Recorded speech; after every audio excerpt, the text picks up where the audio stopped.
4 heures du matin, le boulanger est au travail. 7 heures, les premières baguettes sont prêtes. Mars 2022, le chantier naval a reçu une commande, il approvisionne les premières tôles. La livraison a lieu en juin 2023. On ne peut certainement pas gérer de la même façon l'entreprise qui traverse son compte de résultat en 3 heures et celle à qui il faut 15 mois.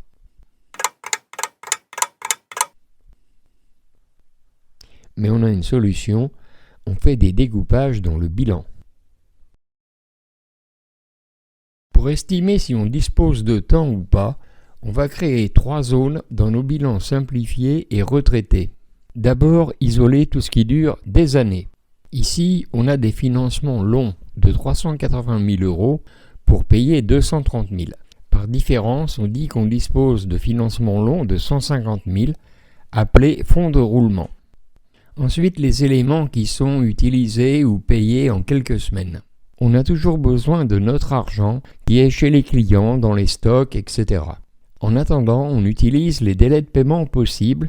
Finalement, notre besoin est 200 moins 120. Il est appelé besoin en fonds de roulement. Dernière ligne, la trésorerie, 70. Ici, le fonds de roulement finance à la fois le besoin en fonds de roulement et la trésorerie. Mais toutes les configurations sont possibles. Dans ce nouvel exemple, le fonds de roulement appelé négatif est financé par une ressource en fonds de roulement et un découvert en banque. Précision. Une entreprise vend au comptoir et règle ses fournisseurs avec des délais normaux.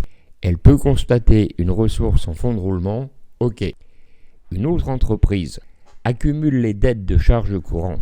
Elle aussi constate une ressource en fonds de roulement. Mais c'est une situation lamentable.